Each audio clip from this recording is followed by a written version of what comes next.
Liz. Uy, Elis se mantiene ese recuerdo. Este es el patrimonio que quedó de nuestra entidad maravillosa de seguridad social. Yo soy una convencida de que la seguridad social pública entró en crisis cuando se liquidó el seguro social.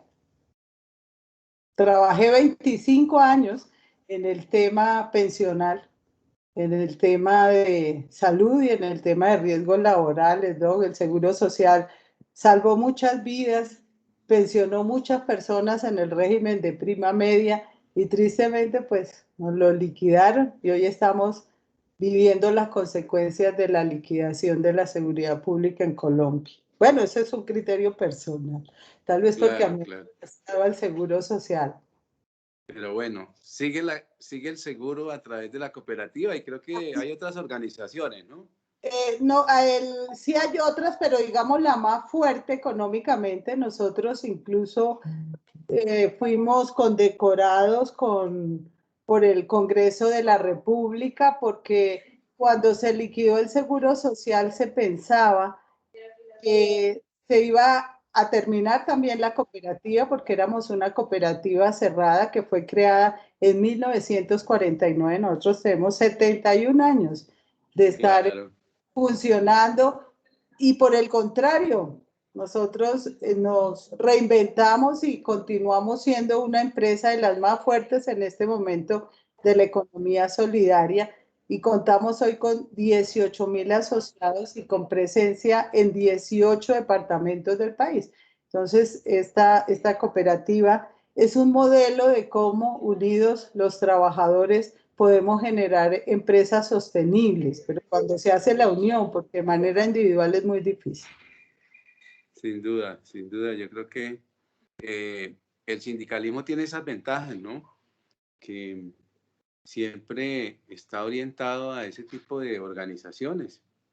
Digamos que no Con... surgió tanto del sindicalismo, sino como una unión de aportar, de que las personas contribuyeran para generar su propia empresa, aunque digamos puede tener fuentes dentro de las teorías sociales, pero aquí hay una pluralidad. O sea, la ventaja del cooperativismo es que es un modelo económico que permite que todas las tendencias, las ideologías, la raza, las religiones se unan con una sola finalidad y es tener propiedad colectiva y adicionalmente mejorar el nivel de vida de quienes forman parte de ellas.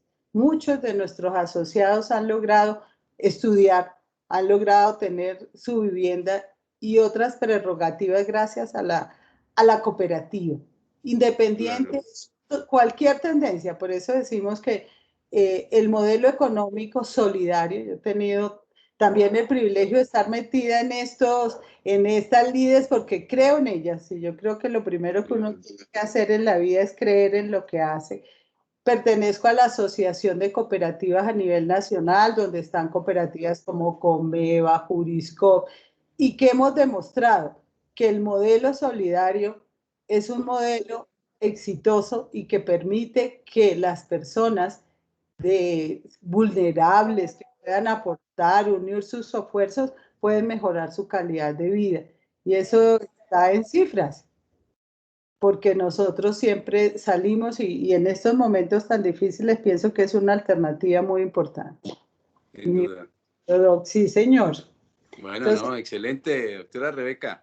qué Le rico deseo estar aquí muchos éxitos. con todos, muy amables, de verdad qué rico que me hayan invitado en Corjusticia.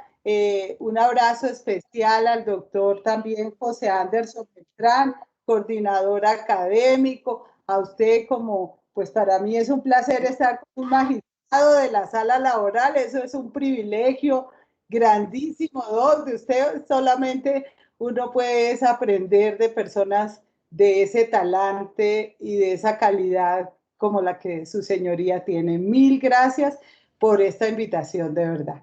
Muy amable. No, a usted muchas gracias por atender esta invitación y hoy vamos a aprender de usted, doctora Rebeca.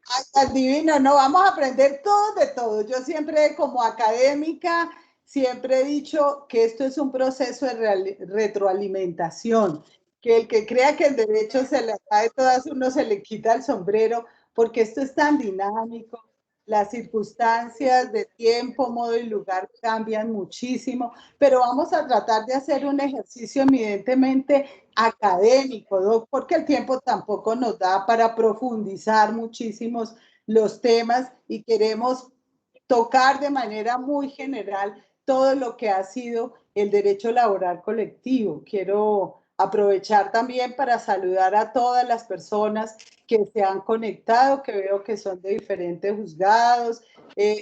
Básicamente, ¿cuál es el perfil, mi doctor Hugo, de quienes hoy nos están acompañando?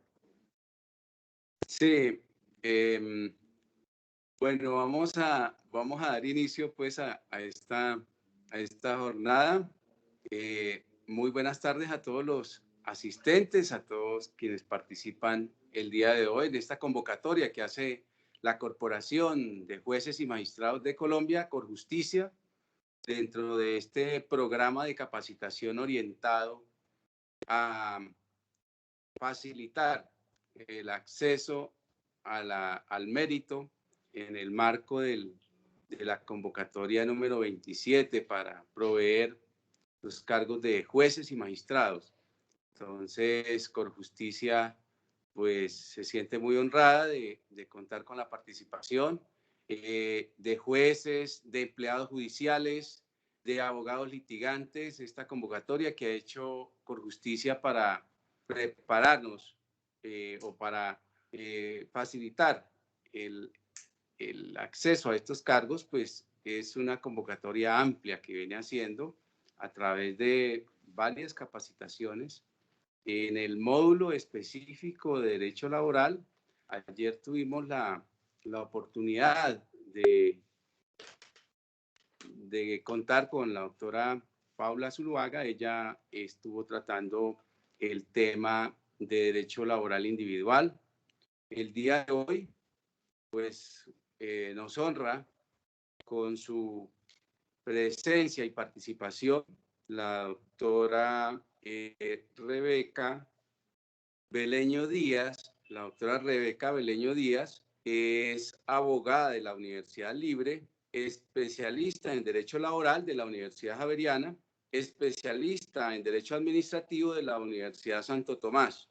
En su experiencia como docente, la doctora Rebeca viene desempeñándose en la Universidad Libre, en la Universidad Gran Colombia y en la Uniagraria.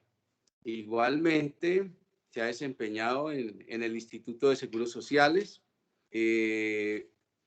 igualmente como árbitro del Tribunal de Arbitramiento, de Tribunales de Arbitramiento, asesora jurídica de Utracún, presidente del Consejo de Administración de COPTRAN e integrante del Consejo de Administración de ASCOP. El día de hoy, la doctora Rebeca Beleño, pues va a tratar el tema de los conflictos colectivos de trabajo. Dentro del área laboral, esta parte del derecho colectivo pues es muy importante y el día de hoy con una experta como la doctora Rebeca. Doctora Rebeca, bienvenida. Esta es su casa, Corjusticia, y adelante. El auditorio está con usted. Muchas gracias, doctor Hugo, muy amable. Un saludo, como lo manifesté, al doctor José Anderson Beltrán, que hoy nos está acompañando también. Vamos a presentar todo lo relacionado con los temas generales del derecho laboral colectivo. Como les decía, es un proceso eminentemente académico. Por razones de tiempo no podemos profundizar mucho en un solo tema, sino que vamos a hacer un recorrido general. Existirán algunas normas, jurisprudencias sobre las cuales ustedes pueden profundizar muchos de esos temas. Al final podrán a través del chat enviar las preguntas o inquietudes. Esto es un conversatorio, como les decía, es un proceso de retroalimentación donde todos aprendemos de todos. Agradecerles a ustedes su gentileza de estarnos acompañando en el día de hoy. Mil gracias y vamos pues a dar comienzo con nuestro tema del día de hoy. Vamos a proyectar nuestra presentación.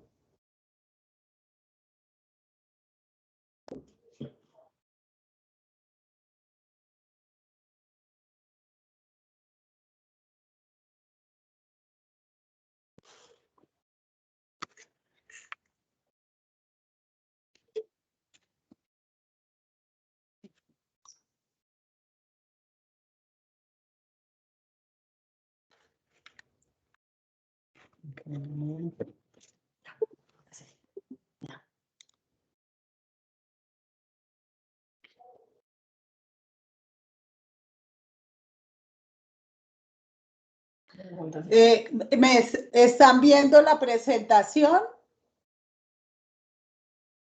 Doctor Hugo. Sí, doctora, sí se está observando. Bueno, muchas gracias. Bueno, iniciamos, como les manifestaba, con lo que es el derecho laboral colectivo. El derecho laboral colectivo, pero antes de iniciar con el derecho laboral colectivo, pues quiero contarles algo sobre lo que he hecho.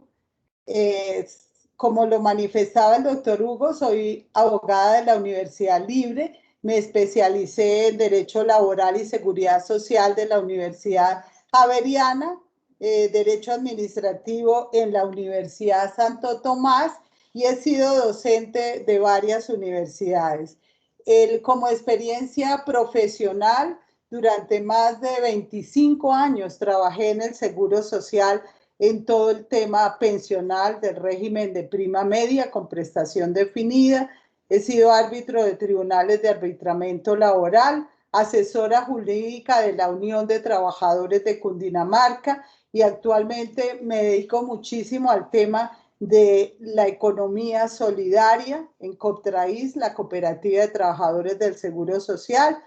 Presido el Consejo de Administración y soy parte del Consejo Directivo de ASCOB, la Asociación de Cooperativas de Colombia, que abarca las cooperativas más importantes y relevantes del país. Vamos a iniciar, como les decía, con nuestro tema del derecho laboral colectivo. Al final, por razones de tiempo, como lo manifestábamos, para dar un bosquejo general de lo que es el derecho laboral colectivo, pues vamos a avanzar en muchos de los temas y ustedes pueden escribir en el WhatsApp o guardan las preguntas para el final, lo escriben en el chat y las inquietudes pues las compartimos. Frente al tema del derecho laboral, tenemos que partir de algo muy importante y es el derecho de asociación. ¿Dónde está consagrado o cómo se consagró por primera vez el derecho de asociación? Por primera vez el derecho de asociación fue contenido en la Ley 78 de 1919. Pero ¿qué pasaba en ese momento? Que no se tenía la protección constitucional con la que contamos hoy.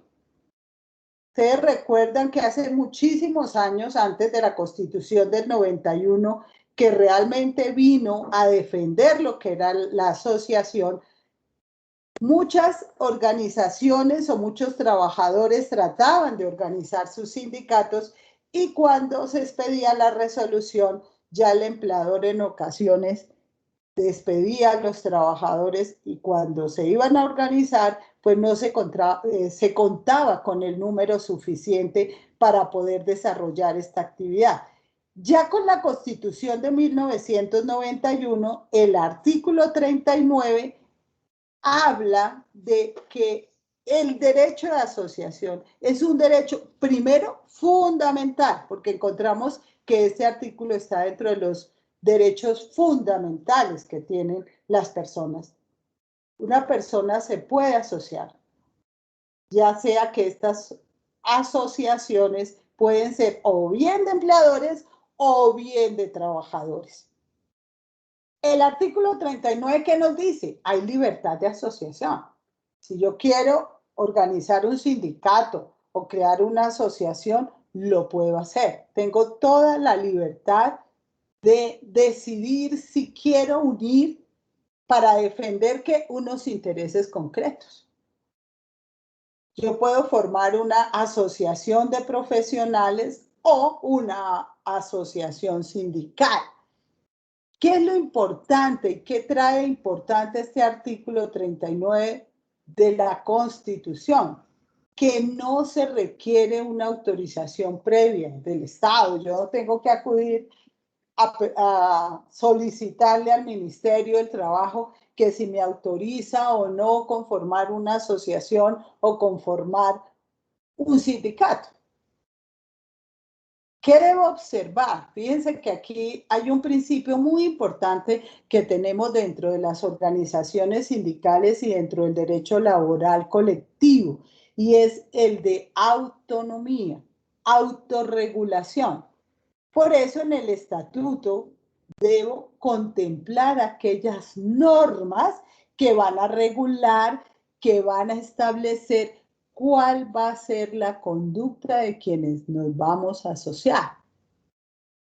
¿Qué exige entonces las autoridades? Pues que observemos el estatuto, que es la norma que nos autorregula como organizaciones. Y hay algo importante que hoy no me voy a detener mucho porque el día de mañana va a estar el doctor Jorge Mosquera Trejos hablándoles concretamente de este tema, que es el fuero. Porque también establece la Constitución ya no un fuero de carácter administrativo, sino un fuero jurisdiccional, es decir, que para determinar si hay una justa causa o no para despedir un trabajador que tiene fuero, ya no lo puede decidir administrativamente el ministerio, ya lo tiene que decidir un juez a través de un proceso laboral. Pero, como les manifestaba, es un tema del día de mañana y por eso no me voy a detener mucho en esto. Algo relevante, y es que el reconocimiento jurídico se produce con la simple inscripción del acta de constitución. O sea, aquí no hay que esperar que se expida la resolución para que diga que el sindicato nace a la vía jurídica. No, con el simple reconocimiento de la inscripción del acta de constitución del sindicato, hay un reconocimiento de carácter jurídico. También hay una expresa prohibición de atentar contra el derecho de asociación. Todos podemos asociarnos, empleadores, trabajadores, solamente hay una restricción y esa restricción está para los miembros de la fuerza pública. Tampoco me voy a detener porque ahí hay debates, hay personas que dicen que no les parece, que sí les parece, pues eso sería ya para profundizar. Yo he tenido la oportunidad de tener estudiantes de todos los sectores, por eso digo que lo académico admite la pluralidad de pensamiento, la pluralidad de ideologías, la pluralidad de religiones, y por eso aquí nos vamos a dedicar más a lo académico.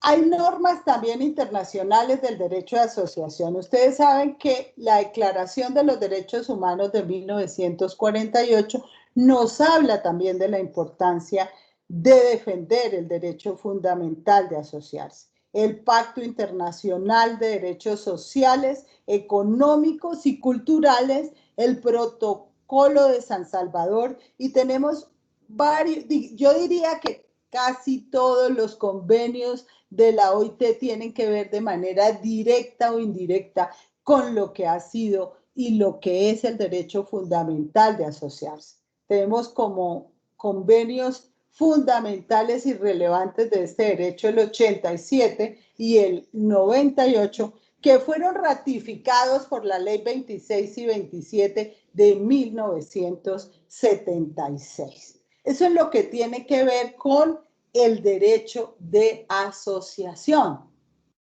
La organización de los sindicatos. Cuando yo quiero como trabajador, llámese, porque más adelante vamos a hablar de la posibilidad que tienen o del derecho que tienen tanto trabajadores particulares como públicos para conformar organizaciones sindicales. Si se tiene la voluntad por parte de los trabajadores de conformar organizaciones sindicales, lo puedo realizar. ¿Cuántos necesito? Mínimo 25 si voy a constituir un sindicato de trabajadores y 5 si es un sindicato de empleadores. ¿Qué nos dice nuestro Código Sustantivo del Trabajo? ¿O qué nos decía y qué dijo la Corte posteriormente? No se permitía, con el artículo 360 del Código Sustantivo, que los trabajadores fueran miembros de varios sindicatos de la misma clase o actividad. Pero posteriormente la Corte Constitucional declaró inexequible este artículo y hoy permite que se pueda pertenecer o ser miembro o conformar varios sindicatos dentro de una misma empresa. ¿Qué nos trae entonces el convenio 87 de la Organización del Trabajo? La libertad sindical y la protección del derecho de sindicación. Todos ratificando lo que ha dicho nuestra Constitución, que ha sido traída del convenio 87, los trabajadores y los empleadores. Fíjense lo que les he venido reiterando, sin ninguna distinción. Es decir, aquí solamente se requiere tener la voluntad de querer conformar una organización sindical, sin ninguna distinción de ningún tipo y sin autorización previa. Son dos aspectos importantes en la libertad que hay para conformar asociaciones. Tienen el derecho de constituir aquellas organizaciones que consideren convenientes o afiliarse a las que sea afín con ellos. ¿Qué tienes que observar? Únicamente el estatuto de la misma. Entonces, por eso decimos que un sindicato constituye una asociación permanente de trabajadores. Pero estos trabajadores no solamente son de empresas privadas, también pueden ser de empresas públicas. Y hay algo importante y es la libertad en el ingreso y en el retiro.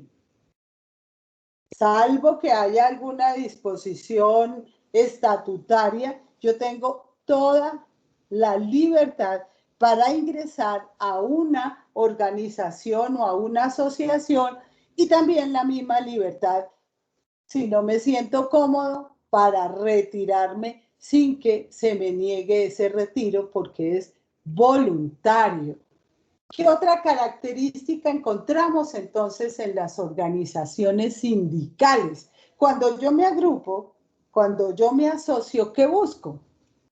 Defensa y mejoramiento de los intereses. Hoy en día esto agrupa aspectos muy relevantes, porque ya no son aspectos a veces solamente dedicados a la empresa, sino que van más allá. Ahí tenemos que se busca defender intereses de tipo social, económico, profesionales. La sentencia, que es importante recalcar que la sentencia T348 del 2002 permitió a la Corte Constitucional que pudieran formar parte de los sindicatos los altos cargos, pero con una restricción. La restricción es que pueden formar parte de los sindicatos, pero no de la junta directiva. Y tuve como experiencia laboral como funcionaria pública en alguna ocasión que un alto cargo pertenecía al sindicato y luego, pues como su modalidad de vinculación era legal y reglamentaria, es decir, de libre nombramiento y remoción, esta persona ingresa a las directivas, a la junta directiva del sindicato, y obviamente él tenía que tomar decisiones para conceder ciertas prerrogativas. Ahí se genera en muchas ocasiones un conflicto de intereses, porque yo soy jefe y a la vez también tengo que decidir sobre una situación que beneficia a los trabajadores, que me beneficia, pero que puede poner en un momento dado mis intereses en conflicto. Esto llegó hasta el tribunal y finalmente a esta persona se le permitió continuar en el sindicato, pero se retiró de la junta directiva porque existía un abierto conflicto de intereses. Entonces, una cosa es el derecho de asociación que tienen los altos cargos y otra bien diferente a que yo soy gerente de una empresa y a la vez también soy presidente del sindicato. Entonces, el presidente del sindicato tiene que negociar las condiciones que no el gerente y quedaría, como dicen por ahí, jocosamente, yo con yo. Entonces, hay situaciones en que generan ese conflicto y no permiten que se den estas situaciones. Para conformar un sindicato, ¿qué es lo primero que tengo que hacer? La voluntad de los trabajadores. Los trabajadores entonces pueden decir, vamos a conformar un sindicato. Tenemos que convocar a una asamblea de constitución o de fundación de ese sindicato. ¿Qué hay que hacer adicional en esa asamblea? Se debe suscribir un acta y en esa acta se deben relacionar nombres y cargos de los fundadores, que por lo menos sean los 25 para que le den la viabilidad jurídica al nacimiento del sindicato. ¿Qué debo aprobar en el desarrollo de esta asamblea que puede durar 1 o varios días? La aprobación del estatuto de la organización, porque esa es la carta de navegación. Como les decía, los sindicatos tienen una autonomía y esa autonomía está limitada únicamente por la Constitución y la ley. Y les doy un ejemplo. Si hay varias organizaciones sindicales, los periodos, por ejemplo, son autonomía de las organizaciones sindicales. Hay sindicatos cuyo periodo para la junta directiva es de 1 año, hay otros que tienen 2 años, hay otros que tienen 3 años, hay otros que tienen 4 años. Quien debe aprobar qué establecemos dentro del estatuto que nos autorregule es la asamblea. ¿Qué otra actividad desarrolla la Asamblea Fundación? La aprobación de la Junta Directiva. ¿Quiénes van a dirigir en ese momento nuestra organización sindical? ¿Quiénes van a ser los directivos? Porque ya los cargos de presidente, vicepresidente, las jerarquías que se den dentro de esa junta directiva, las va a resolver directamente la junta. Ellos se reúnen y designan cuáles van a ser los roles de cada uno de sus integrantes. La función eminentemente de la asamblea es elegirlos y ya la junta directiva elige los dignatarios, quiénes van a ser o quiénes van a desempeñar cada función y qué le corresponde, cuál va a ser la competencia de cada uno de sus integrantes. Por eso decíamos que el solo hecho de que fundemos el sindicato y a partir de esa fecha, de esa asamblea de fundación o constitutiva, goza el sindicato de su personería jurídica. Vamos a ver entonces qué pasa cuando yo voy a conformar una organización sindical. Lo primero que tenemos que hacer los trabajadores es mirar qué modalidad de sindicato vamos a conformar, vamos a fundar. Y aquí miramos, por ejemplo, que hay unos sindicatos que son los sindicatos de empresa. Ustedes recuerdan que antes se denominaban los famosos sindicatos de base. ¿Por qué se denominan sindicato de empresa? Porque en una misma institución, empresa o establecimiento, trabajadores de varias profesiones, oficio o especialidades se unen para conformar el sindicato. ¿Cuál es el denominador común? Ser de la misma empresa. Entonces, una universidad yo tengo la Universidad San Marino y en la Universidad San Marino queremos conformar un sindicato de empresa. En ese sindicato pueden afiliarse desde el señor de la portería, la señora secretaria, el profesor, el directivo, cualquier trabajador que tenga el ánimo de asociarse lo puede hacer, porque el denominador común que es que sea la misma empresa o de la mismo establecimiento o de la misma institución. Hay otra modalidad de sindicato que es el sindicato de industria o rama de actividad económica. Se unen personas que pertenecen, aquí ya no se requiere que sea de la misma empresa, puede ser de diversas empresas, pero el denominador común es que sea de la misma industria o rama o actividad económica. Por darles un ejemplo, el Sintra Seguridad Social es un sindicato que abarca la salud.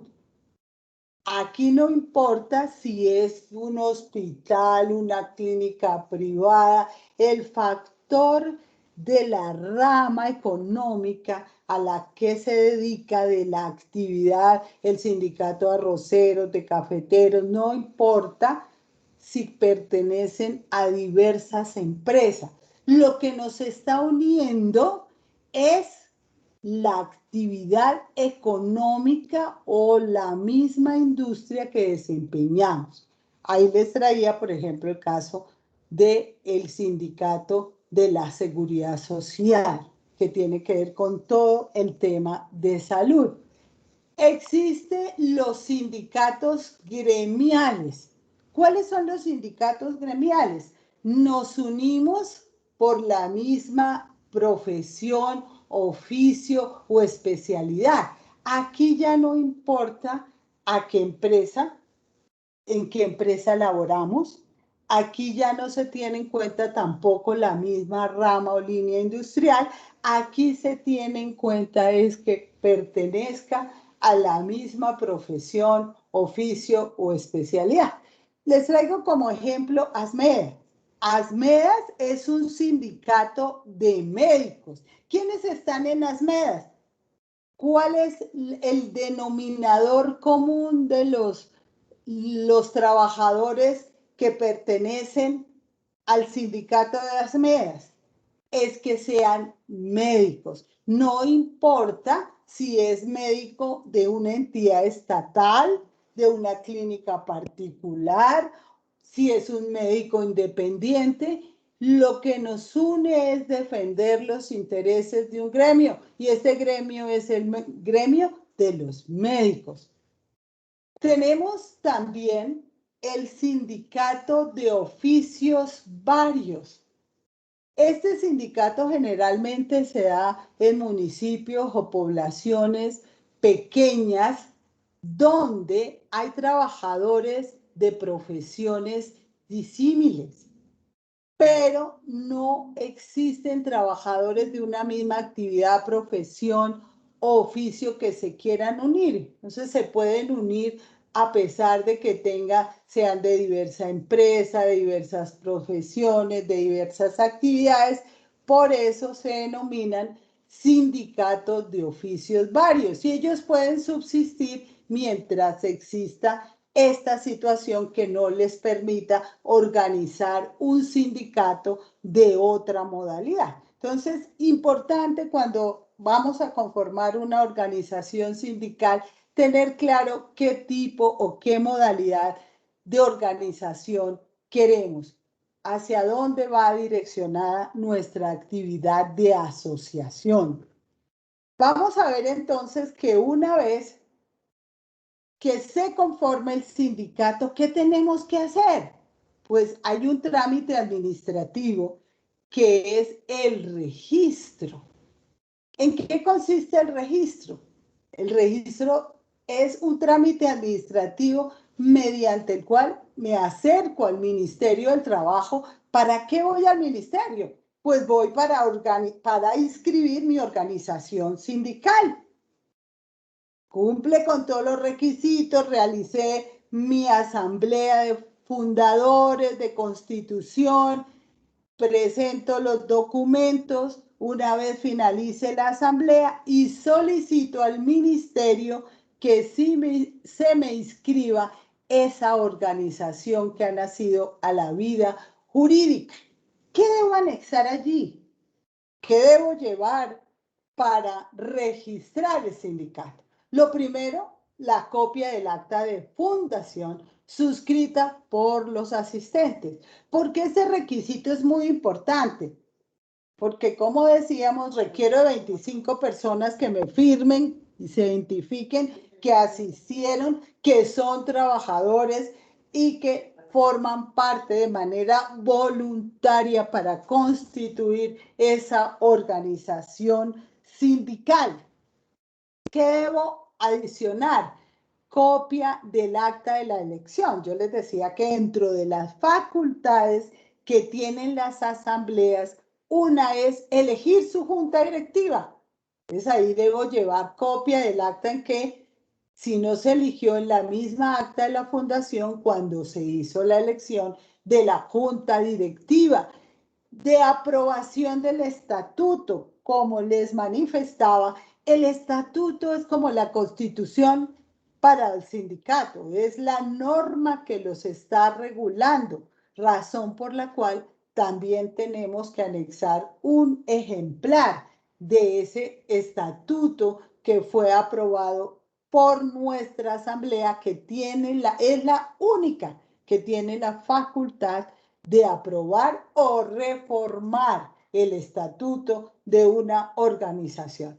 La nómina de la junta directiva, o sea, quiénes son, dónde trabajan, qué actividades desempeñan, y de los afiliados, quiénes se afiliaron, cuántas personas forman parte, porque en el momento en que fundamos el sindicato podemos tener un número determinado de trabajadores y posteriormente se pueden ir incorporando otros trabajadores de manera adicional.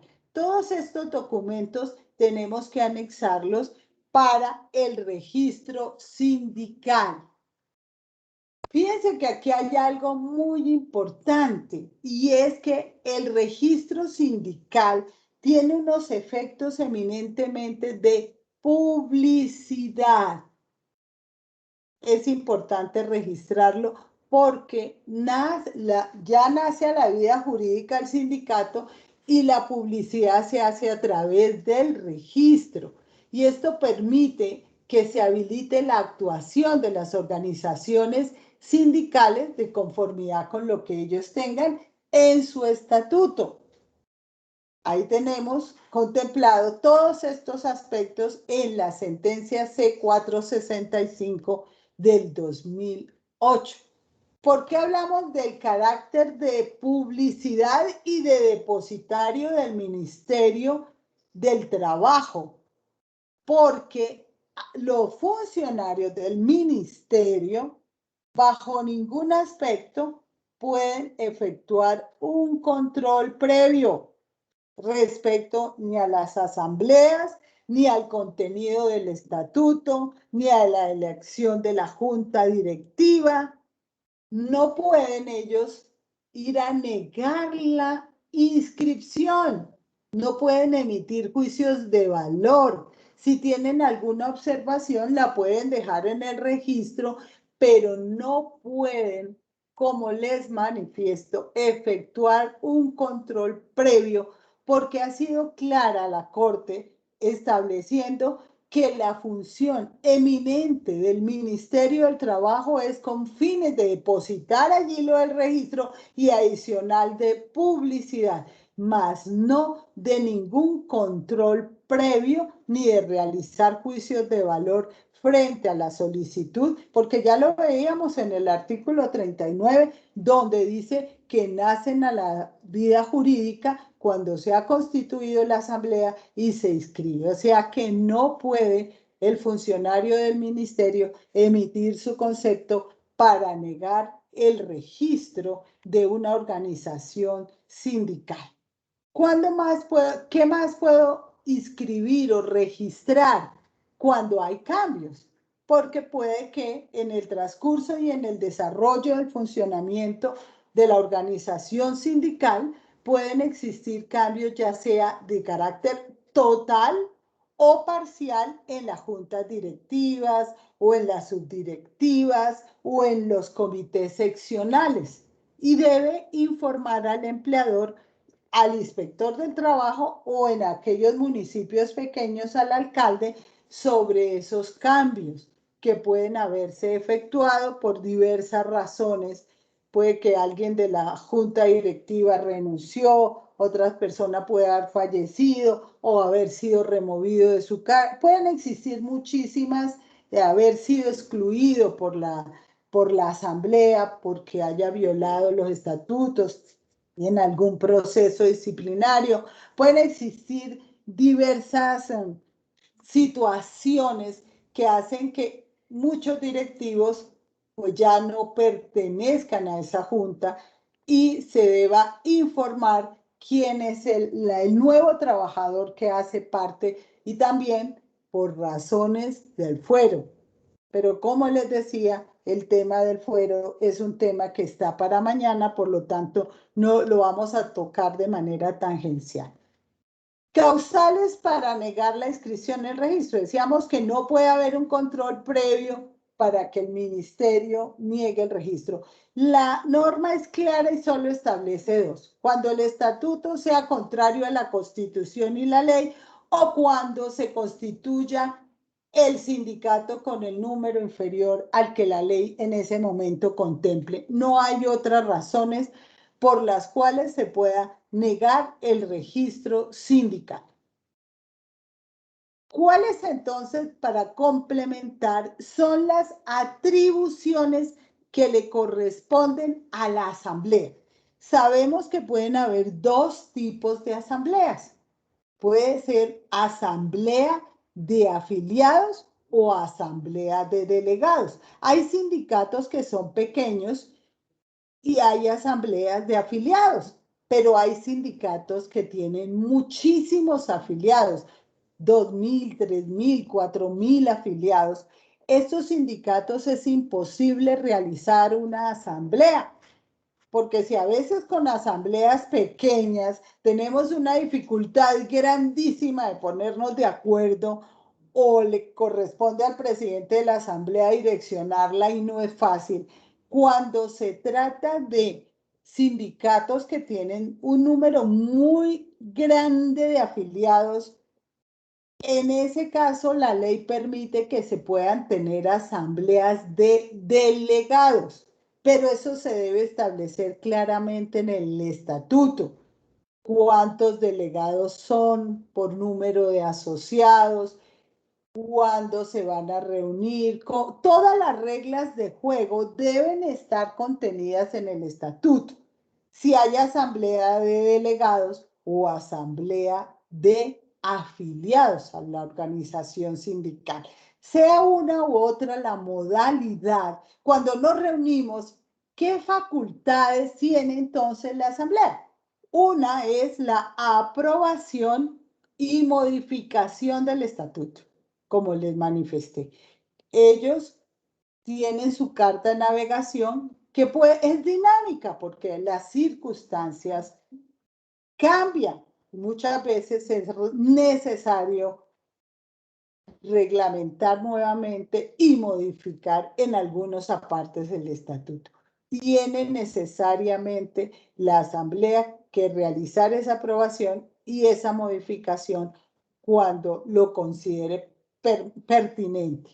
También es la encargada de autorizar o no la fusión con otras organizaciones sindicales y la afiliación a federación o confederaciones. Usted sabe que tenemos en primer orden el sindicato, luego vienen uniones de sindicato en federaciones, federaciones en confederaciones, y las organizaciones de base o las organizaciones sindicales pueden a su vez afiliarse a federaciones y confederaciones y de la misma manera también pueden retirarse en un momento determinado y contar con la autorización de la Asamblea, sea para la afiliación o desafiliación de las mismas.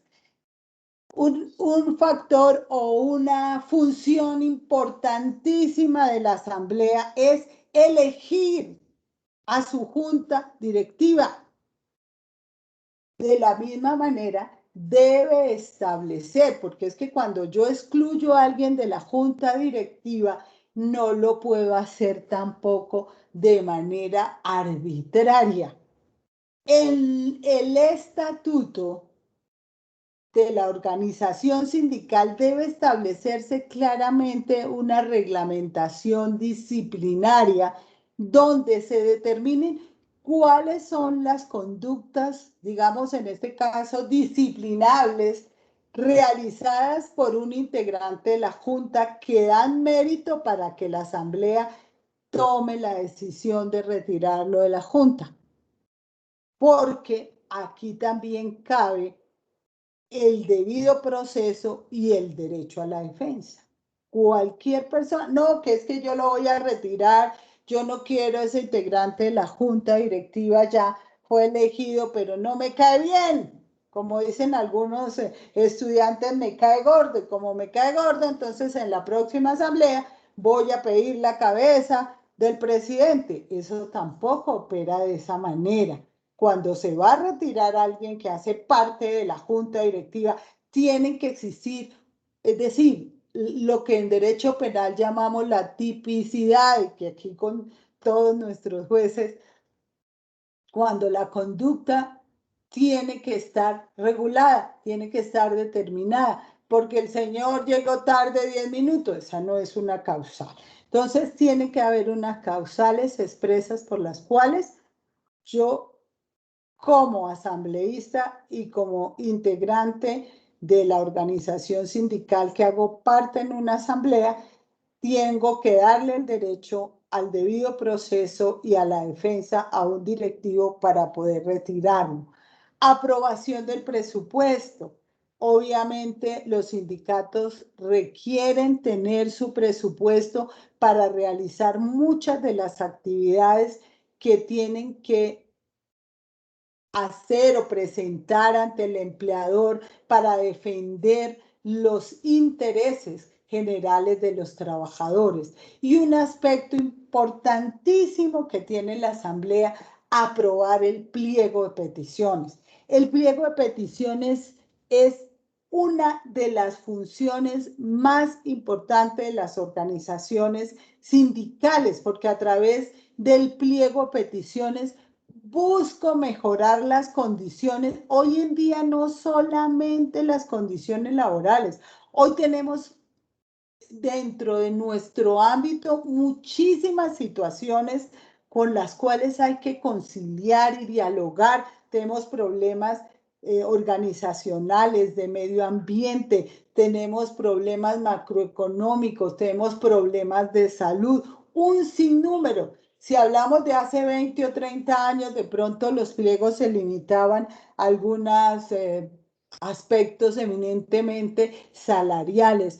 Hoy las solicitudes, más que un aumento salarial, muchas veces se busca también que el trabajador tenga estabilidad dentro de su ámbito laboral, porque encontramos que se han presentado situaciones en que a usted sí le aumentaron el salario, pero a los 2 o 3 meses le terminan el contrato. Entonces, hay situaciones que ameritan que exista una estabilidad laboral para el trabajador, que exista un medio ambiente saludable, que todas aquellas normas de seguridad y salud en el trabajo se cumplan, que haya posibilidades de educación y de un verdadero mejoramiento de vida, no solamente muchas veces tiene que ver con el trabajador, sino también con su ámbito familiar. Hoy han cambiado muchísimas de esas prerrogativas que contemplamos en un pliego de peticiones. Y la decisión, cuando no se llega a negociación, que tiene que tomar la asamblea entre, nos vamos a un tribunal de arbitramiento o la declaratoria de la huelga y la liquidación del sindicato, aunque en esto es un proceso también. Para poder liquidar un sindicato se requiere adelantar un proceso de índole laboral, pero la empresa, la asamblea puede decidir que ya no queremos organización sindical y se puede presentar la solicitud ante el juez para liquidarlo, pero es una decisión que inicialmente toma la asamblea, pero que puede estar en un debate y el último o el único que puede declararla finalmente es un juez laboral. Vemos entonces qué pasa con los empleados directivos. Decíamos que los empleados a nivel directivo, quienes no pueden y quienes sí pueden. O sea, los empleados directivos pueden ser asociados o afiliados a un sindicato, pero si ellos representan al empleador como directivos de la empresa, no pueden ser o no pueden pertenecer a los cargos directivos de la organización sindical porque vendríamos a determinar un conflicto de intereses. Aquí estamos tocando entonces dentro de estos aspectos que hablamos lo del fuero sindical. Como les decía, lo toco de manera muy general porque mañana muy detalladamente el doctor Mosquera nos va a hablar del fuero sindical. Pero en general, ¿qué es el fuero? El fuero en general es una garantía de que gozan algunos trabajadores para no ser despedidos ni desmejorados en sus condiciones laborales. En el caso de los fueros sindicales se requiere calificación por el juez. En otro tipo de fueros, como el de maternidad, se requiere es una calificación de carácter administrativo. Pero pues no me voy a detener mucho en lo de los fueros por las razones que les decíamos. Entonces hablamos de fueros de fundadores, de fuero de ingresos posterior a la asamblea, de los fueros de aquellos miembros de las comisiones estatutarias, del fuero circunstancial, de los fueros convencionales y la forma como se demuestra la calidad del fuero. ¿Quiénes están, digamos, quiénes no pueden gozar de ese fuero?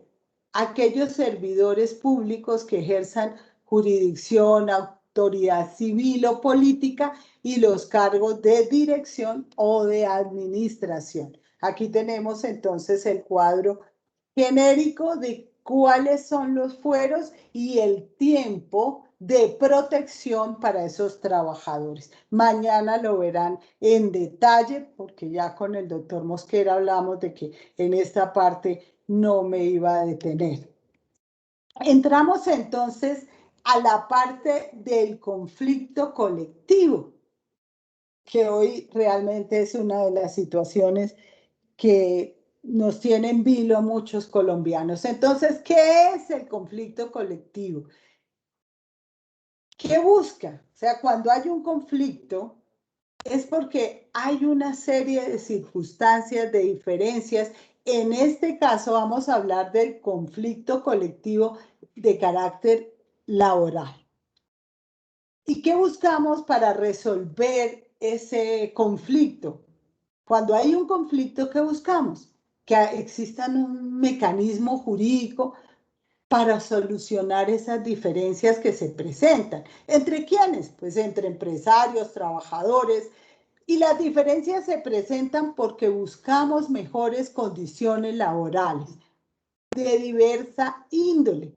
Hoy, como les vuelvo y les manifiesto, las mejores de esas condiciones laborales no son simplemente económicas. Hay muchísimas condiciones laborales. Hoy hasta sistemas macroeconómicos, generación de empleo, seguridad social, medio ambiente, estabilidad laboral, eliminación de la tercerización. Hay muchísimos aspectos que nos llevarían a sentarnos en una mesa a buscar cómo mejorar esas condiciones. Traigo aquí un tratadista de Derecho Laboral, el doctor Mario de la Cueva, que dice que entre varias características que tiene un conflicto de trabajo, hay dos. Y una de ellas es que las personas que intervienen en el conflicto, que en este caso estamos hablando de trabajadores y de empleadores, deben ser sujetos de esa relación laboral. Entonces, primer aspecto para Mario de la Cueva, para que se genere esa situación de conflicto. Y la segunda, que la materia sobre la que vamos a discutir, sobre la que versa el conflicto, ha de estar. Les pido el favor de que cerremos los micrófonos, porfa. Muchas gracias.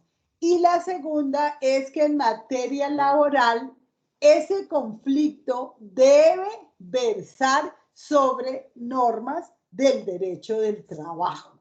Esta es una posición de Mario de la Cueva. Henry Binet, otro tratadista, ha adoptado una concepción de la OIT, de la Organización Internacional de Trabajo, que en Colombia encontramos en el decreto 2158 del 48, y a pesar de que pueden existir múltiples clasificaciones de lo que es un conflicto, vamos a hablar de dos aspectos relevantes del conflicto. Entonces hablamos de un conflicto jurídico o de derecho. ¿Cuándo hay un conflicto jurídico de derecho? Cuando hay una controversia. Y la controversia se sucede, ¿por qué?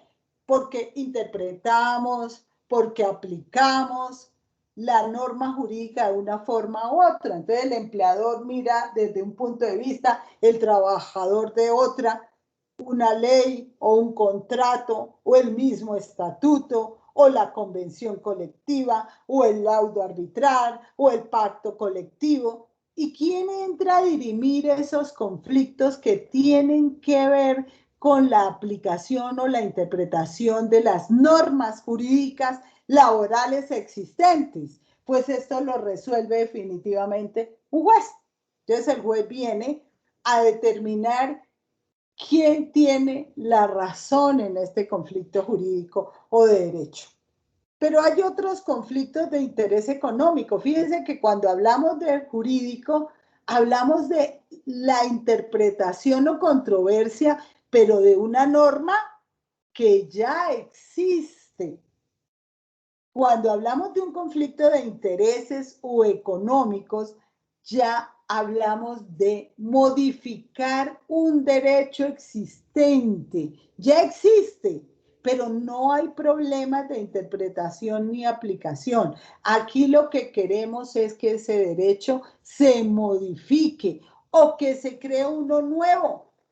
Y para eso tenemos que entre las partes buscar esa modificación o esa creación mediante el principio de autocomposición entre las partes.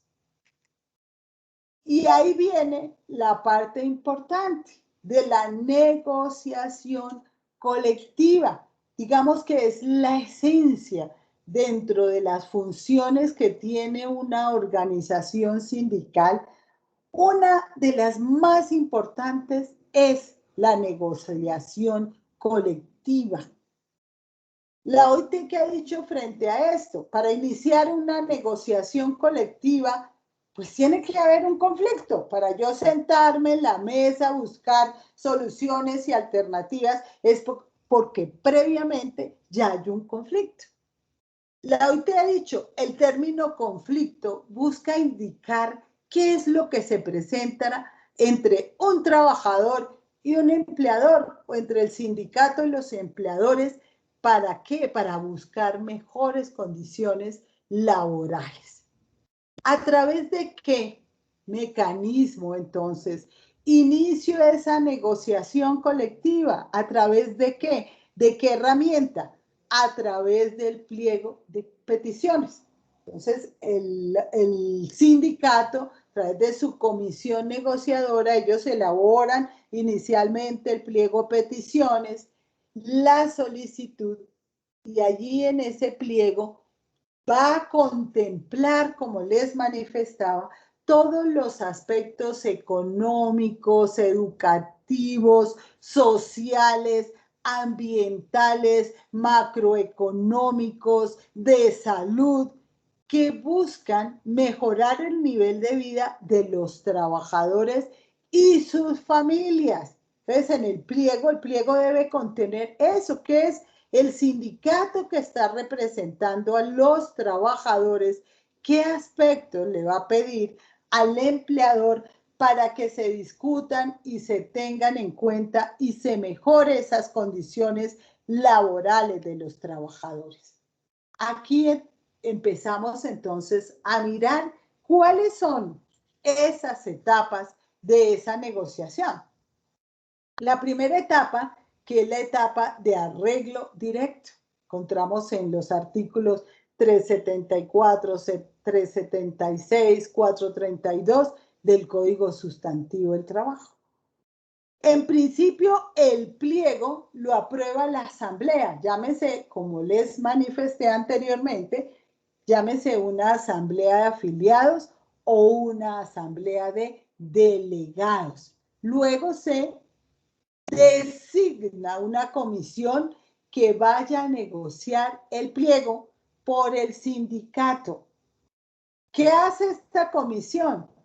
Presenta al empleador el pliego para que en el término de 24 horas el empleador reciba la comisión que va a negociar ese pliego, pero a su vez el empleador también designa su comisión negociadora. Debe iniciarse conversaciones por lo menos dentro de los 5 días siguientes a la presentación del pliego. Y allí es importante establecer que esta etapa de arreglo directo dura 20 días calendarios, pero si las partes no se ponen de acuerdo, se pueden prorrogar por 20 días más. Es decir, que inicialmente se conforma la mesa que ustedes han escuchado, ya está el sindicato X con el empleador en mesa de negociaciones en la etapa de arreglo directo, donde en la primera reunión se designan o se establecen las reglas de juego, cómo vamos a discutir, cuál va a ser la metodología para mirar cada uno de los aspectos. Por experiencia les cuento que por norma general en estas negociaciones a veces se comienza por aquellos puntos que son menos neurálgicos y que van a traer menos debates. Casi siempre se deja para lo último los temas económicos, que ahí es donde empieza la situación a volverse, porque el sindicato solicita X o Y aumento y por lo general el empleador siempre manifiesta que no hay presupuesto, que no se cuenta. En fin, es la etapa, digamos, coyuntural, la económica, y casi siempre se trata de ir discutiendo los puntos que tienen menos controversia dentro de la negociación. ¿Qué pasa entonces si pasaron los primeros 20 días calendarios? Pues que las partes pueden decir, miren, no nos pusimos de acuerdo, prorroguemos el término por otros 20 días más. Lo prorrogan y se aumentaron los 20 días más. Una vez que se terminen esos 20 días, ¿qué puede pasar? Pueden pasar varias situaciones.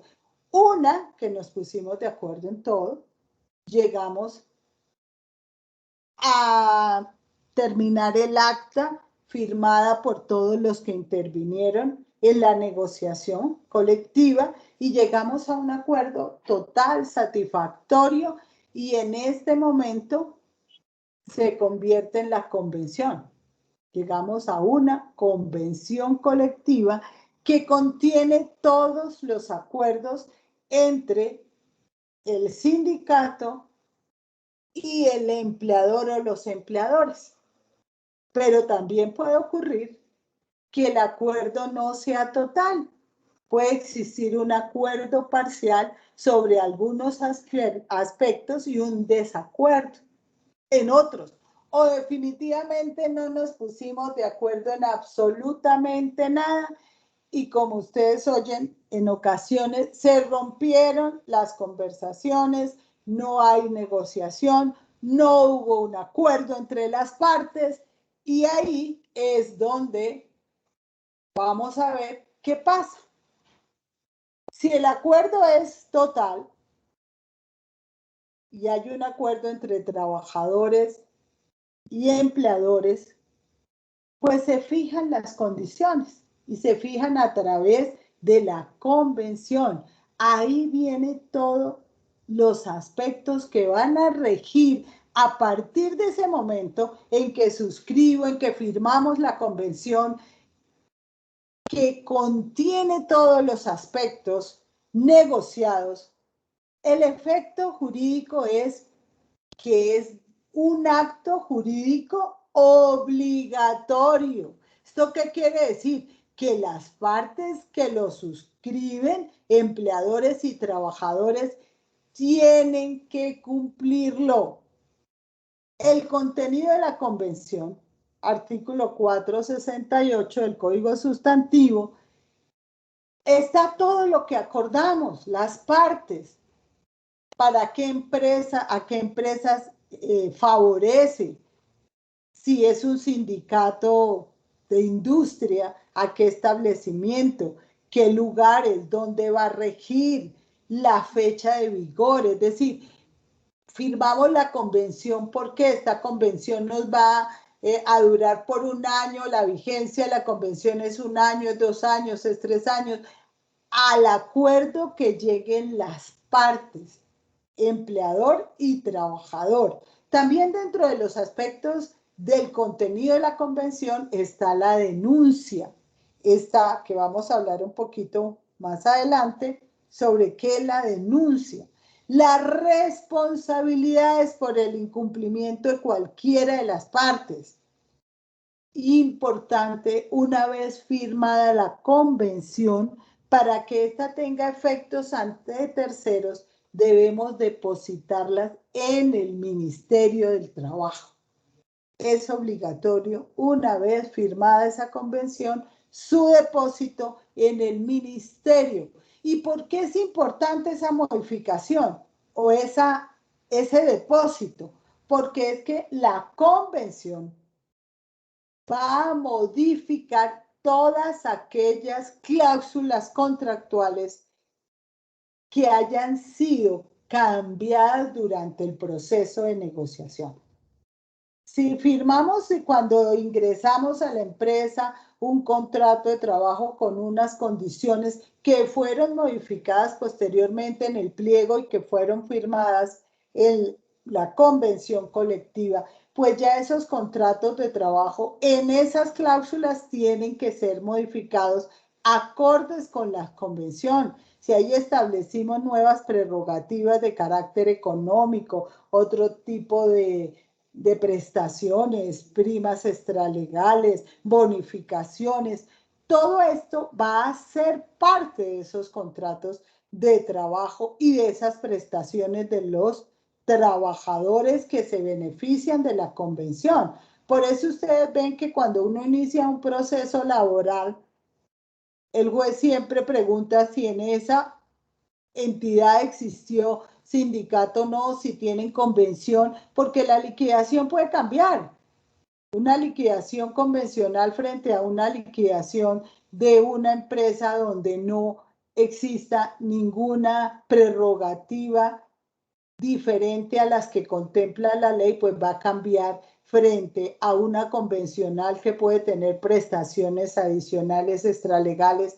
Por eso la importancia de la convención colectiva. Denuncia la convención, como les hablaba. El artículo 479 del código se manifiesta que cualquiera de las partes, entonces cuando hablamos cualquiera de las partes, puede ser o bien el empleador o el trabajador o ambos pueden solicitar dar por terminada, no la totalidad de la convención, puede ser parte de la convención, algunos artículos relacionados con temas convencionales, y debe hacerse por lo menos 60 días anteriores a la terminación de la vigencia de la convención. Debo denunciar la convención. ¿Para qué? Para que se vuelva a iniciar un proceso de conversación y se revise la convención o las cláusulas que consideremos deben ser modificadas. Pero la iniciativa puede surgir del empleador, pero tiene que aceptarla los trabajadores o el sindicato para que realmente se acepte esa denuncia y se puedan sentar a discutir el pliego de peticiones o las modificaciones que se quieran hacer de la convención. Muchos se preguntarán entonces, ¿qué pasa si tengo una convención con una vigencia de 2 años, pero por circunstancias de modo, tiempo, no nos interesa denunciarla porque la situación no amerita sentarnos a negociar otras condiciones que en un momento dado nos podrían afectar? Pues en ese caso se da lo que se denomina la prórroga automática. Si no hay una expresión de voluntad de las partes de terminar la convención colectiva, esta se entiende prorrogada por periodos sucesivos de 6 meses. Es decir, que si no hay denuncia de la convención que está vigente se prorroga de 6 en 6 meses. Entonces, cuando hablamos de denuncia, ¿qué busca denunciar la convención? Lo que se busca a través de la denuncia de la convención es renegociar la convención vigente en su totalidad o en algunos apartes de la misma. ¿Para qué? Para firmar una nueva o para modificar una que ya está existente.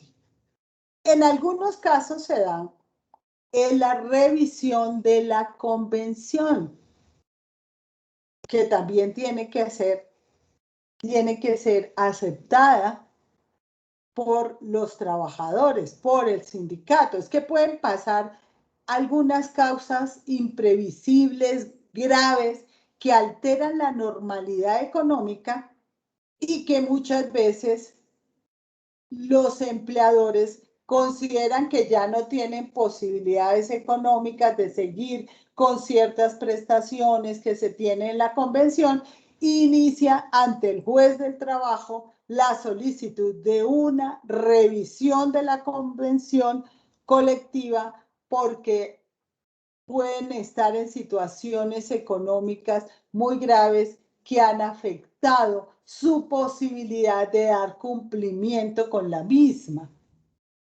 ¿Qué sucede entonces cuando se denuncia por parte del empleador la convención colectiva? Ahí hay una limitación, porque el empleador solicita o denuncia de manera unilateral la convención, pero la Corte ha dicho en sentencia C1050 del 2001, la Corte Constitucional, es que los trabajadores, a través de su organización sindical, son aquellos que determinan si dan inicio o no al conflicto colectivo mediante la presentación del respectivo pliego. O sea, de manera unilateral no puede el empleador denunciar la convención y obligar a la organización sindical a dar inicio al conflicto colectivo. Es necesario que se pongan de acuerdo para sentarse a discutir el pliego. De lo contrario, se mantiene vigente la convención colectiva que ha sido firmada por las partes. Vamos a hablar entonces, porque algunos dirán, pero hay en algunas empresas que no existen convención, sino que existen pactos colectivos. Entonces, ¿qué diferencia hay entre una convención y un pacto colectivo? Los pactos colectivos los realizan o son acuerdos que tienen entre empresas y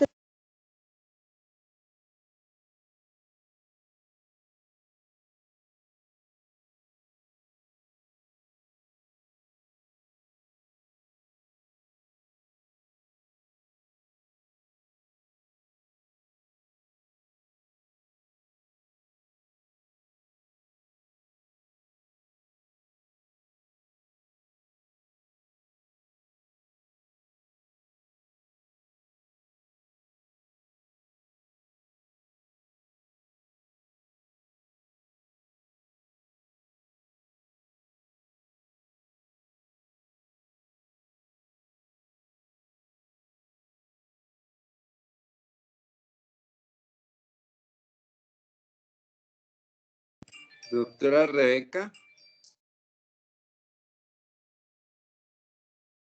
Tiene el micrófono desactivado, por favor, ¿lo activa?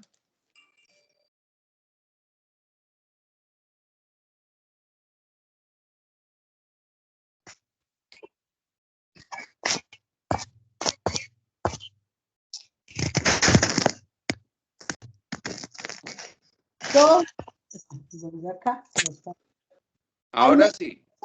Sí, bueno, íbamos. Ya la estamos escuchando. Adelante, doctora. Bueno, entonces seguimos aquí entre la diferencia entre lo que es un pacto y una convención. El pacto colectivo les manifestaba que es aquel que se realiza entre la empresa y los trabajadores no sindicalizados, pero no en todas las ocasiones se puede realizar pactos, sino en aquellas empresas en que el sindicato no tenga la tercera parte de los trabajadores afiliados al sindicato. Y les comentaba en la práctica qué venía pasando.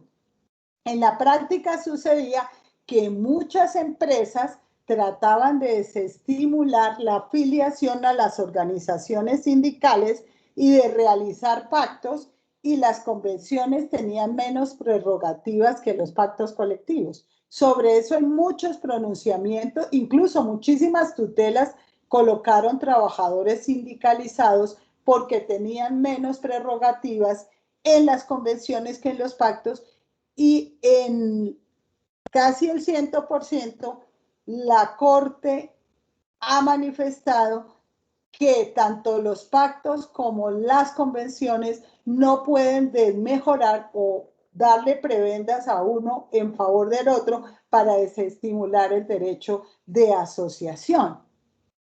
¿Qué pasa? Que en las condiciones de trabajo que ofrezca, y acá traigo un ejemplo en una sentencia de la Corte Constitucional, la 570, establece que tanto las condiciones que ofrezca la empresa de modo general para los sindicalizados y no sindicalizados deben ser iguales en virtud del principio del derecho a la igualdad. Es decir, no puedo favorecer a uno y desmejorar a otros para que se desafiliaran de las organizaciones sindicales. Tiene que existir una igualdad para los trabajadores. Al igual que lo que hablábamos del depósito de la convención colectiva, En el caso de los pactos colectivos, también se requiere depositarlos en el Ministerio del Trabajo. Y el pacto está regido por las mismas normas de la convención, es decir, que modifica todas aquellas condiciones que estén contenidas en el contrato de trabajo que hayan sido cambiadas en virtud del pacto colectivo. ¿Qué pasa cuando les comentaba? Eso en el caso que nos pusimos de acuerdo, firmamos una convención colectiva y llegamos a un acuerdo, trabajadores, empleadores, o en el caso en que existan algunas empresas donde tienen convención y pacto, se firmó el pacto, pero también puede ocurrir que una vez que se finalice la negociación, no llegamos a ningún acuerdo o llegamos a un acuerdo parcial. La asamblea puede decir, nos vamos a un tribunal de arbitramiento. ¿Qué es el tribunal de arbitramiento? Yo creo que en esto todos los jueces que están aquí pues son más expertos que cualquier otra persona. El tribunal es un mecanismo alternativo que busca resolver esos conflictos de manera como lo caracterizan los tribunales de arbitramiento transitoria, es decir, ¿qué hacemos quienes hemos tenido la oportunidad de ser árbitros? Pues administrar justicia de manera temporal para resolver un conflicto, en este caso un conflicto laboral. ¿Mediante qué? Mediante una decisión que se va a tomar en virtud al conflicto que existe entre empleadores y trabajadores a través de los laudos arbitrales. La diferencia que hay entonces cuando el tribunal es obligatorio, es voluntario, pues que una vez terminada la etapa de arreglo directo, de manera voluntaria, los trabajadores pueden solicitar que definitivamente al ministerio que se convoque al tribunal de arbitramiento.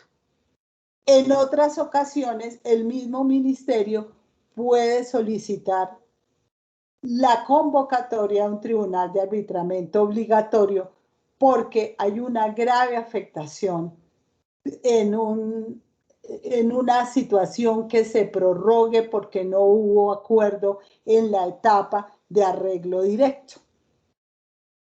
¿Cómo se conforma entonces ese tribunal de arbitramiento?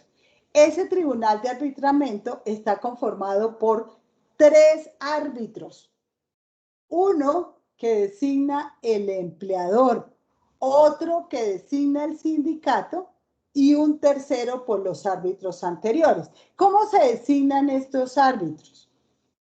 La Corte Suprema de Justicia, Sala Laboral, abre una convocatoria y determina una serie de requisitos para que se conformen las listas de estos árbitros. Generalmente estos requisitos, el primero pues ser abogado, laboralista y adicionalmente tener un desempeño de un tiempo determinado dentro de estas líderes del derecho laboral. Y hay un aspecto muy importante que yo siempre les digo a mis alumnos que hay que cuidar hoy mucho, y es evitar tener cualquier sanción y aparecer registrado en cualquier órgano de control, llámese Fiscalía, Contraloría, Procuraduría. Cualquier reseña de ese tipo le impide a un laboralista o a una persona llegar a ser árbitro porque tiene que tener una hoja de vida impecable en el desarrollo de su actividad como profesional. Ahí hay que presentar todos estos documentos de los diferentes entes de control disciplinarios y adicionalmente las experiencias laborales para formar parte de la lista de árbitros que pueden ser designados por el Ministerio del Trabajo para resolver estos conflictos laborales que se suceden entre empleadores y sindicatos. Se sienta representante del empleador de estas listas, del sindicato, y hay un tercer árbitro que se designa por los dos anteriores. Pero ¿qué puede pasar? Que no se pongan de acuerdo para ese tercer árbitro, que el árbitro del empleador con el árbitro designado por el sindicato, por la organización sindical, no se ponga de acuerdo para elegir de esa lista el tercer árbitro, y en esos casos, si transcurren más de 48 horas y no hay ningún acuerdo en la designación, el tercer árbitro lo designa el ministerio de la lista de la que les hablo, que es enviada por la Corte Suprema de Justicia al Ministerio de Trabajo, de las personas que son árbitros y que fueron designadas por la Corte. Ahora, ¿qué personas definitivamente, así sean árbitros, se tienen que declarar impedidas? Porque si no se declaran impedidas, alguna de las partes las puede recusar.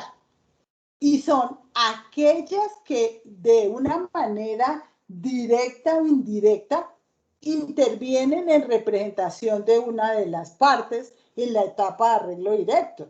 Si yo en la etapa de arreglo directo he sido asesora jurídica del sindicato o del empleador, pues mal podría ser, a pesar de estar en la lista de árbitros, mal podría ser árbitro para dirimir un conflicto del cual he participado de manera indirecta asesorando.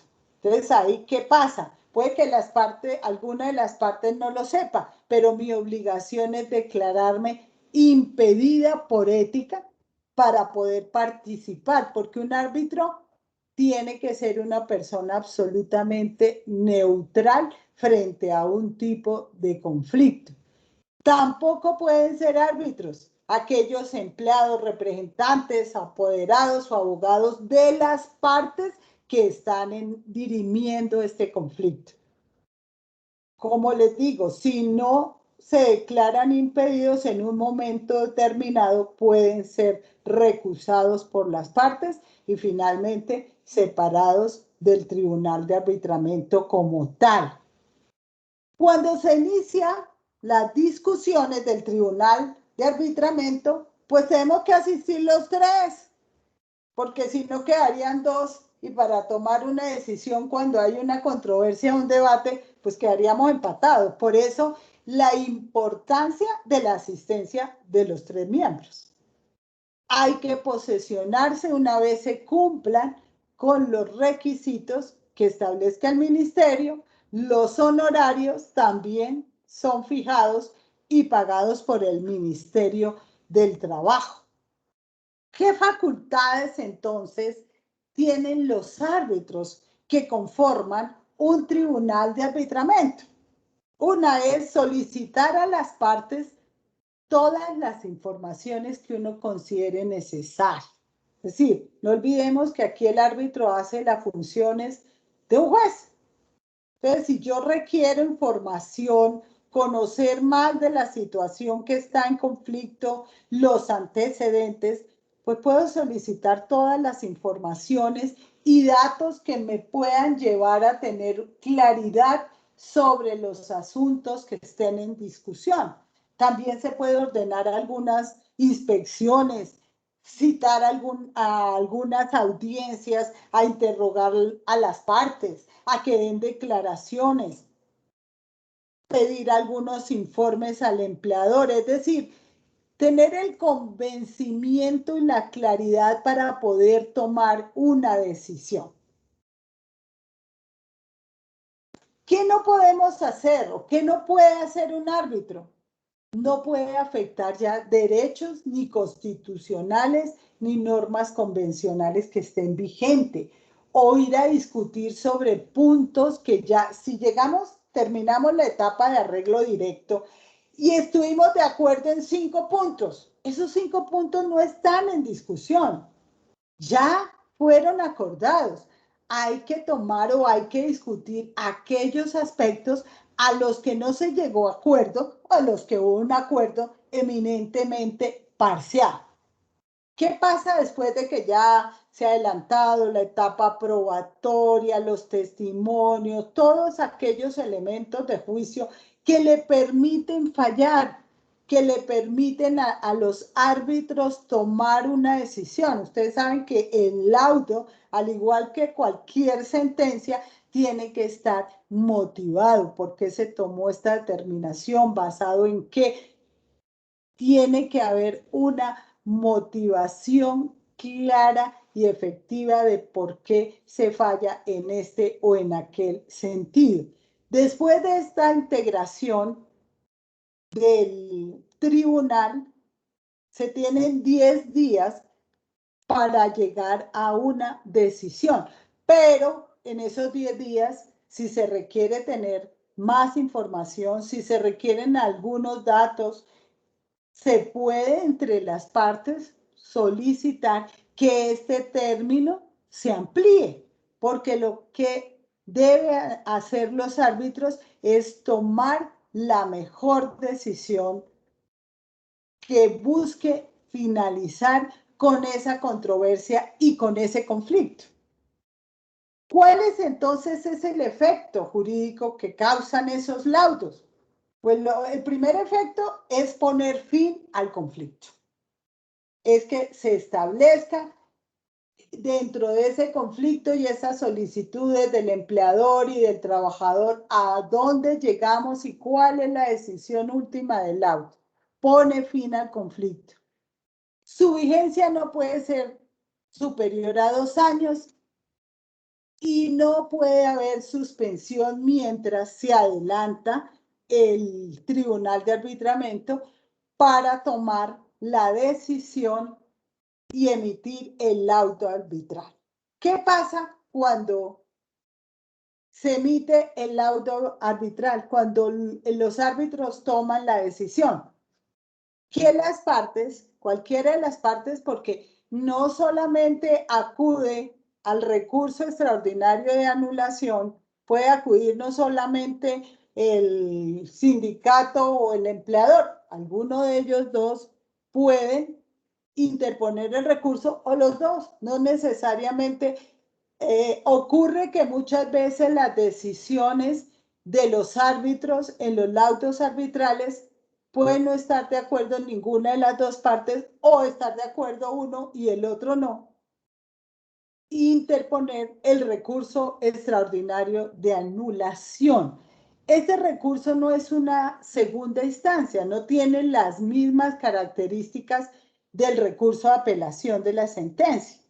El recurso, se debe interponer entonces este recurso extraordinario de anulación dentro de los 30 días siguientes a la notificación del laudo, o muchas veces ocurre que las partes solicitan que se aclare el laudo o que se realice alguna corrección cuando emite el laudo el tribunal de arbitramiento. En este caso, estos 30 días comienzan a correr a partir del momento en que el tribunal emite o bien la aclaración o la corrección o la adición.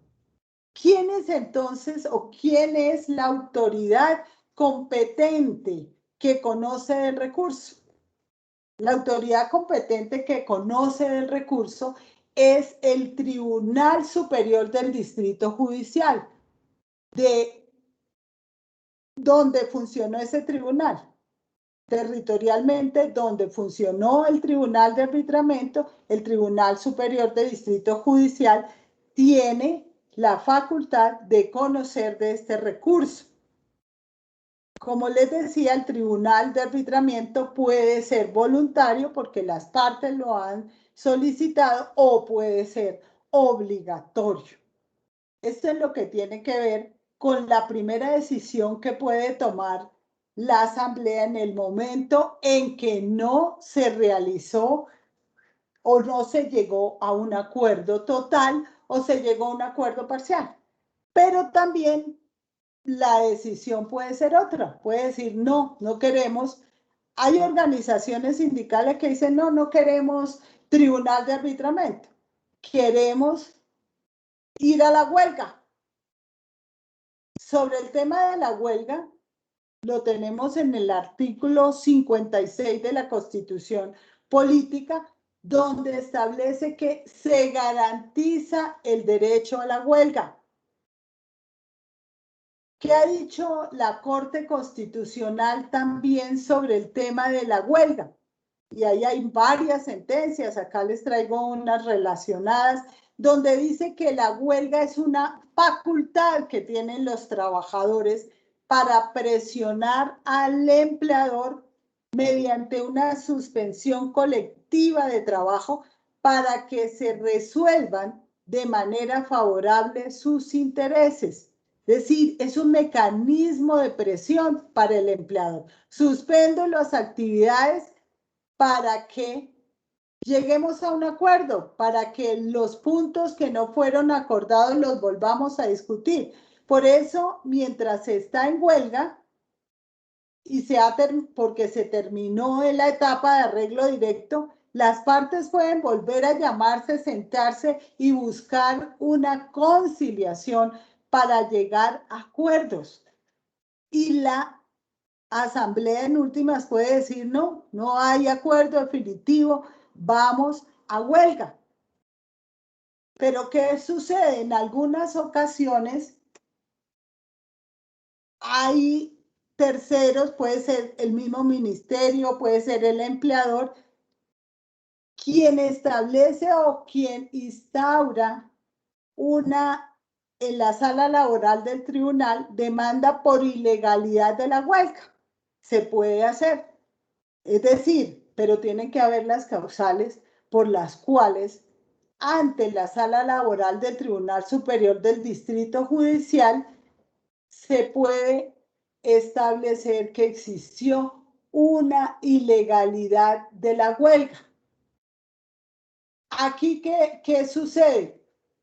Que muchas veces el mismo ministerio ha solicitado que se llegue o que se declare la ilegalidad porque se han cometido abusos o porque había existido algún tipo de violencia o de situación que motiva que esa huelga fue de alguna forma ilegal. ¿Qué sucede si se declara la ilegalidad de la huelga? Porque puede pasar que se declaró que una huelga es ilegal.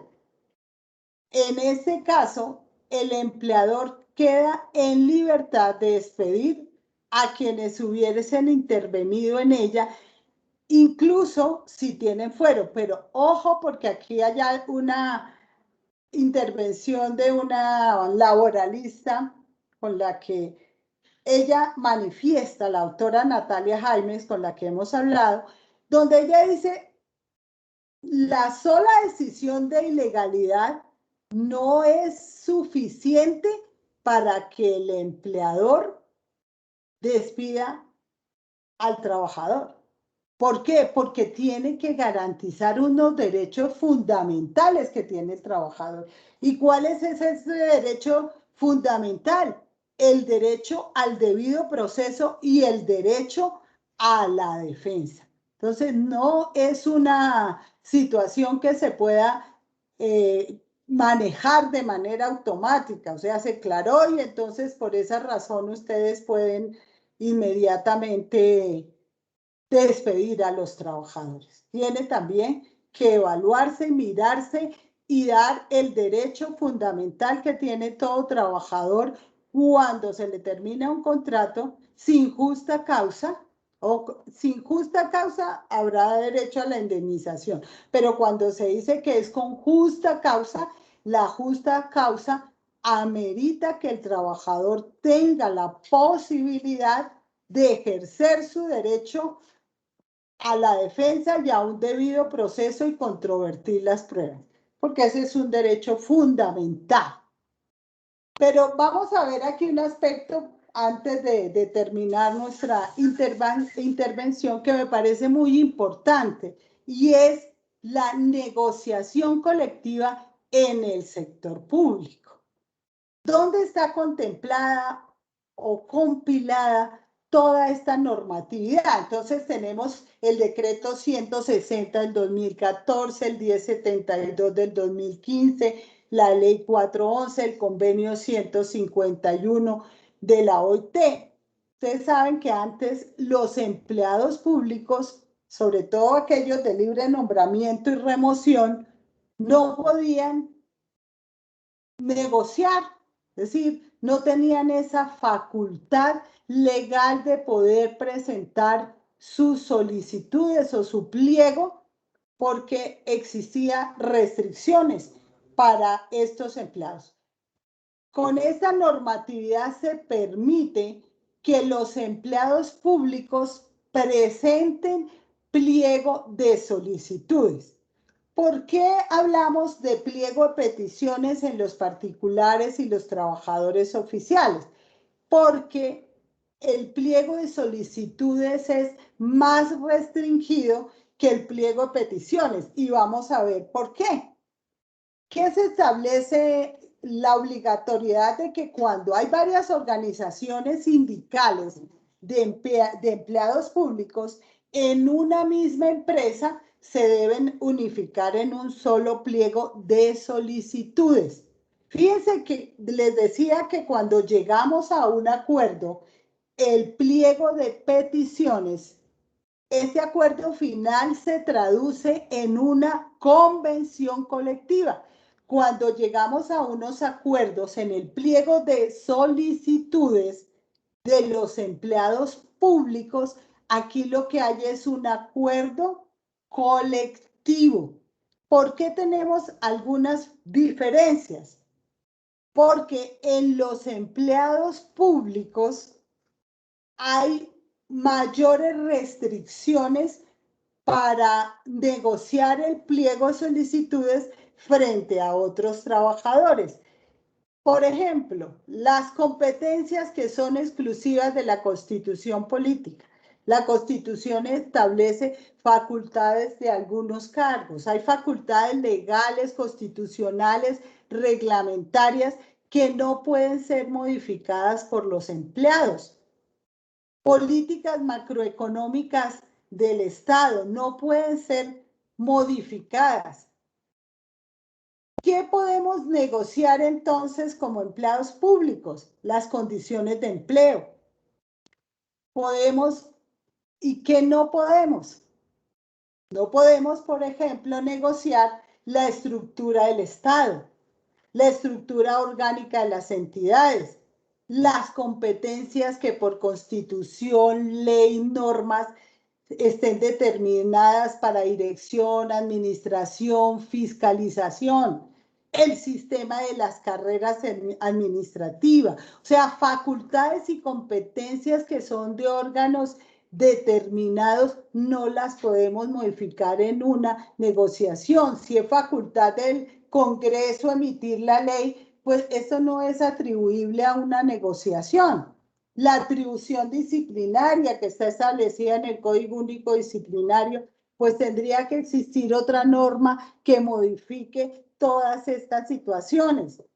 ¿Dónde podemos discutir? Podemos discutir en materia, por ejemplo, salarial, buscando de dónde obtener los recursos para poder tener esas posibilidades presupuestales. Debe este pliego, entonces, lo vamos a adoptar en la asamblea. ¿Y aquí qué tenemos? Vamos a ver que hay unas diferencias en la negociación. Primero, la etapa de arreglo directo inicial, igual 20 días, que pueden ser prorrogables por 20 días más. ¿Qué pasa si aquí terminan estos 20 días y no llegamos a ningún acuerdo? Aquí surge una nueva institución que es la del mediador. El mediador está designado por las partes o por el Ministerio de Trabajo si no hay un acuerdo. Entonces vamos a ver cuáles son esas funciones que tiene el mediador cuando no llegamos a un acuerdo en la discusión del pliego de solicitudes de los empleados públicos. ¿Qué debe hacer el mediador? Entonces, una vez que se designe, se debe reunir con las partes para escuchar tanto los puntos de vista del empleador como los puntos de vista de los sindicatos y busca tener algunas alternativas, soluciones, proponer fórmulas de acuerdo. Y este mediador tiene que tener unas facultades especiales, ser una persona conciliadora, que busque concertar, que busque alternativas, que busque soluciones que permitan que el conflicto se pueda resolver. Y las partes pueden, con esta figura del mediador, aceptar de manera total o de manera parcial alguna de esas fórmulas que plantea el mediador. Adicional, el mediador tiene que tener esa autoridad de poder buscar concertaciones. Si se llega a un acuerdo, ¿qué pasa? Se firma el acta entre las partes que intervinieron. ¿Y por qué se llama el acuerdo? Porque aquí lo que vamos a firmar ya no es una convención colectiva como la hicimos con los trabajadores particulares o los oficiales. Aquí se van a emitir son actos administrativos. Estos actos administrativos que se van a generar para que sean cumplidos por las autoridades competentes.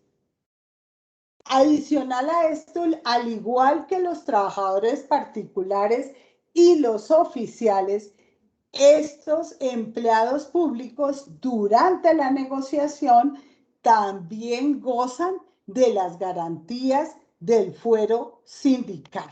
Entonces, digamos que en estas negociaciones permiten que ya exista un gran avance para que tanto empleados públicos como particulares mejoren sus condiciones laborales y realmente se pueda hacer efectivo un derecho importante y fundamental que es el derecho de asociación.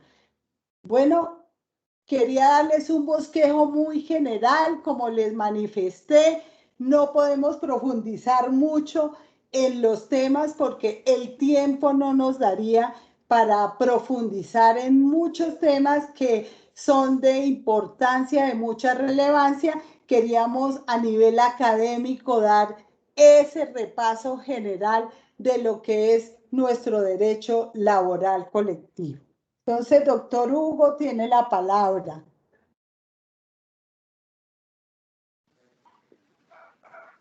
Muchas gracias, doctora Rebeca. Tenemos una inquietud por parte de un participante y es la siguiente. El árbitro nombrado por el empleador puede ser uno de los abogados de su departamento jurídico o de otro departamento de la empresa que no haya participado en la negociación. Es la inquietud que nos plantean en estos momentos, doctora Rebeca. Adelante. No, el árbitro, como les decía, los árbitros tienen que ser designados de las listas que tiene el ministerio y que han sido escogidos por la Corte Suprema de Justicia y enviadas esta lista al ministerio.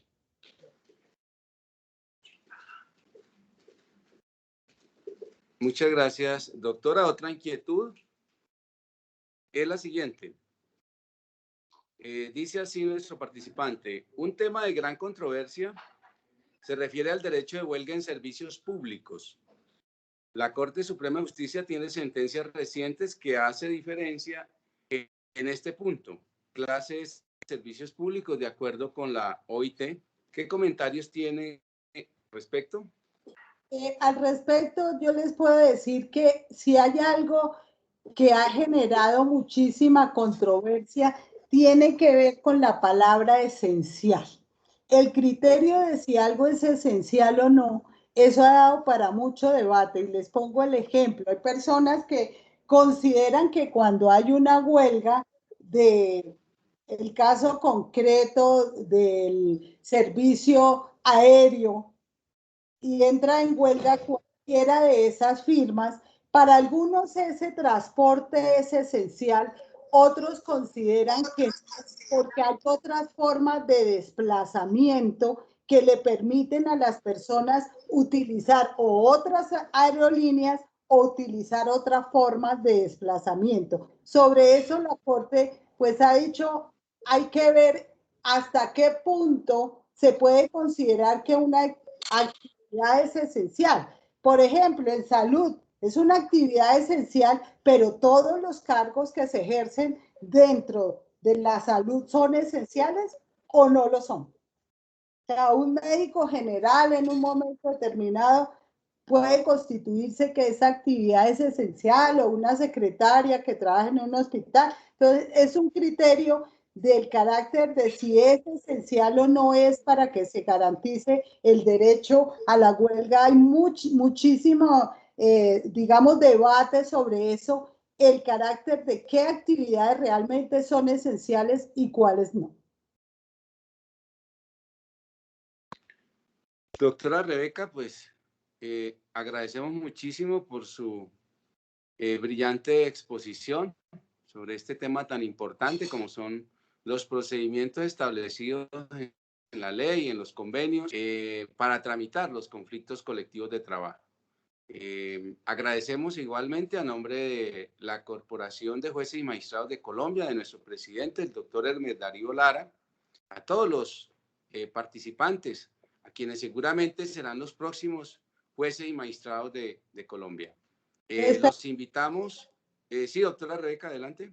Le agradezco muchísimo al doctor Hermes, al doctor Hugo, al doctor José Anderson y espero que con todos estos jueces lo iremos a encontrar en el camino, desearles a todos muchos éxitos en esta convocatoria y que ojalá les vaya muy bien a todos, muchos, pero muchos éxitos para ellos.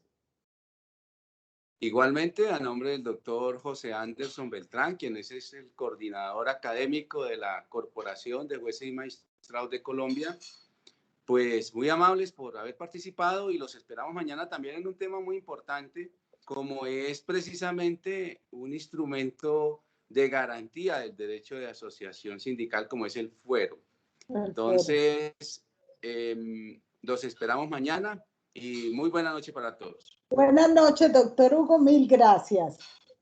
A usted, doctora Rebeca, muy amable. Gracias. Virgen, me falté barata con esto.